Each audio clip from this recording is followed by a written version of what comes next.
ہمارا دین ہمیں کیا سکھاتا ہے؟ اخلاق تواضع، عاجزی، معاف کرنا، غصے کو پینا، کسی کو حقیر نہ سمجھنا، لوگوں کی اچھائیاں دیکھو، کمیاں نہ دیکھو بھائی، ہر ایک میں اچھائیاں بھی ہیں، ہر ایک میں کمیاں بھی ہیں، کس میں کمی نہیں ہے بھائی؟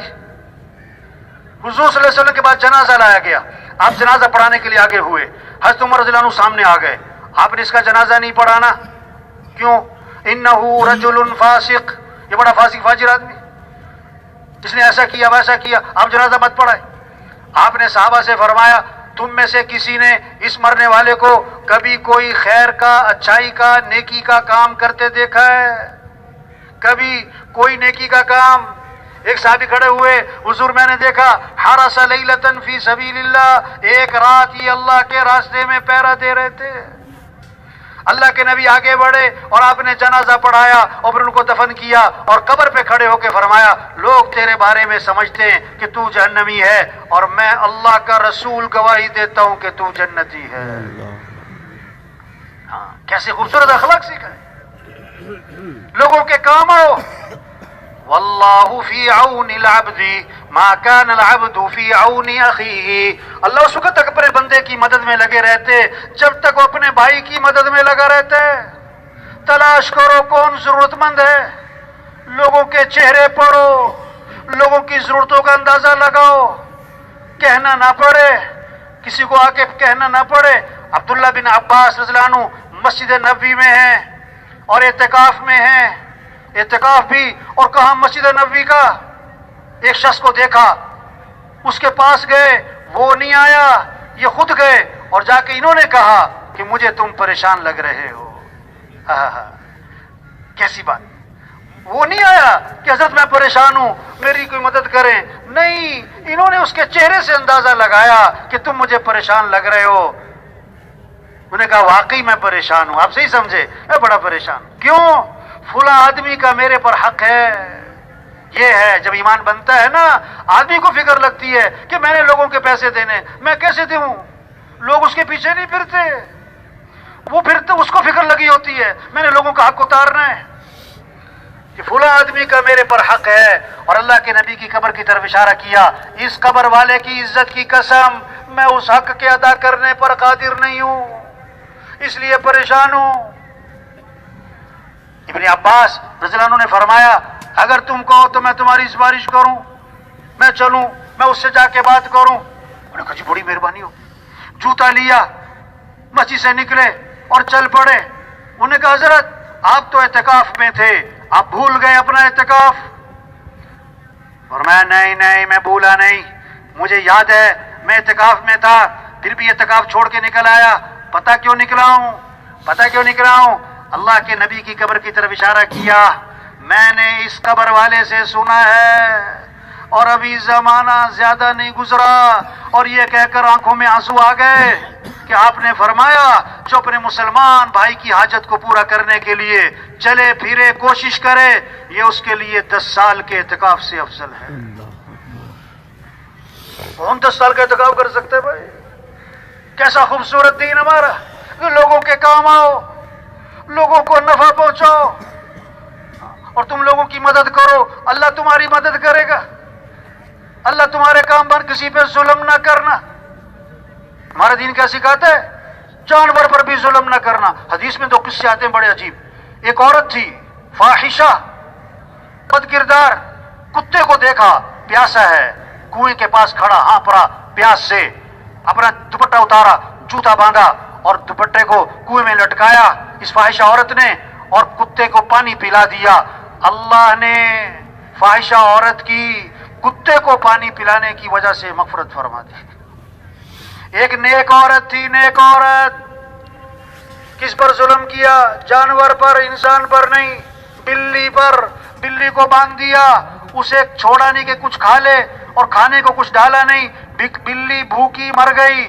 اللہ نے نیک عورت کو جہنم میں ڈال دیا بلی کو بھوکا رکھنے کی وجہ سے۔ اور بلی پر بھی، جانور پر بھی ظلم نہ کرے۔ ایک حدیث میں آتا ہے اگر کسی نے چڑیا کو ذبح کیا اور پھینک دیا، قیامت کے دن یہ چڑیا اس کو پکڑے گی کہ اللہ پوچھ اس سے جب اس نے مجھے کھانا نہیں تھا تو مجھے ذبح کیوں کیا اس نے؟ ہم تو جانور پر بھی ظلم. ہمارا کیسا خوبصورت دین ہے.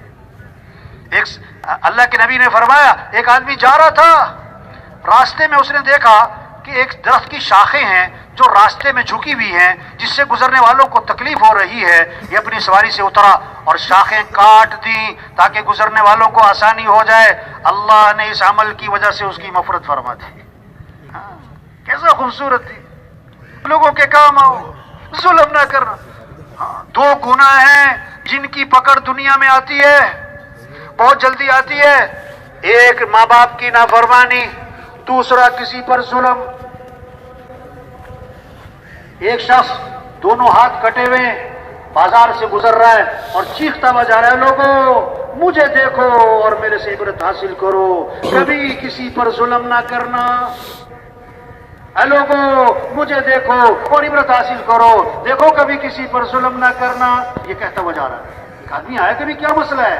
انہوں نے کہا میں بڑا طاقتور تھا, میں نے ایک آدمی کو دیکھا مچھلی شکار کر کے لے جا رہا ہے اور مجھے مچھلی بڑی پسند آئی, بڑی خوبصورت مچھلی. میں نے جا کے اس کو پکڑا کہ مچھلی مجھے دو. انہوں نے کہا بھائی یہ میرے بچوں کی روزی ہے, یہ میرے بچے بھوکے ہیں, یہ میرے بچوں کی روزی ہے, یہ میرے سے مت لے. انہوں نے کہا نہیں یہ مچھلی مجھے پکڑاؤ.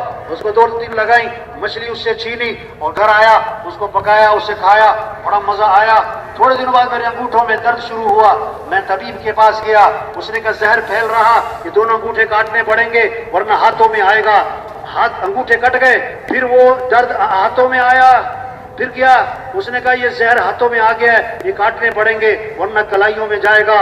ہاتھ کٹ گئے, پھر وہ درد کلائیوں میں آیا. میں پھر طبیب کے پاس گیا, اس نے کہا زہر کلائیوں میں آ گیا, یہ ہاتھ کلائیاں کاٹنی پڑیں گی ورنہ اوپر تک جائے گا. کلائیاں کٹ گئی, پھر درد ہوا, پھر میں طبیب کے پاس گیا. اس نے کہا صحیح صحیح بتاؤ یہ کوئی بیماری نہیں لگتی, یہ کسی کی بد دعا لگتی ہے. تم نے کیا کیا ہے؟ انہوں نے کہا میں نے اس طرح ایک مچھلی والے سے مچھلی چھینی, اس کے بعد یہ کام شروع ہوا. انہوں نے کہا جا اس کو تلاش کر اور اس سے معافی مانگ ورنہ تیرا سارا جسم گل جائے گا. کہتا میں نکلا اس کی تلاش میں, مارا مارا پھرتا رہا. ایک دن مجھے وہ نظر آیا, میں اس کے پاؤں پڑ گیا کہ تیری مہربانی ہے مجھے معاف کر دے. انہوں نے کہا تو کون ہے؟ انہوں نے کہا تیرے سے جس نے مچھلی چھینی تھی پتہ ہے؟ کہ ہاں ہاں ایک نے مچھلی چھینی, کہ میں ہوں, میں تیرا مجرم ہوں, میں نے تیرے سے چھینی تھی, مجھے اللہ کے لیے معاف کر دے. اس نے کہا مجھے غصہ تو بہت, میں نے معاف تو نہیں کرنا لیکن تیری حالت کو دیکھ کے مجھے ترس آتا ہے, جب میں تجھے معاف کر دوں. انہوں نے کہا جب میں نے مچھلی چھینی تو نے کیا کہا؟ کہ میں نے یہ کہا تھا کہ اے اللہ میں کمزور ہوں, تو کمزور نہیں ہے.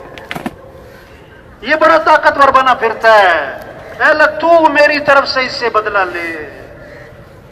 اس لیے کیا فرمایا, مظلوم کی بد دعا سے بچنا, مظلوم کی بد دعا سے بچنا.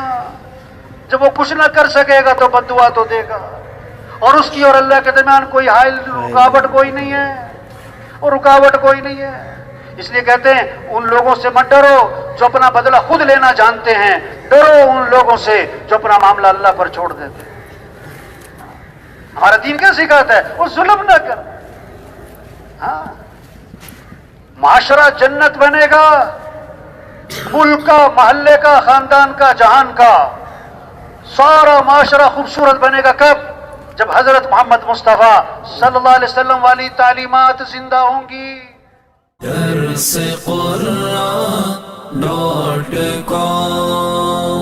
www.darsequran.com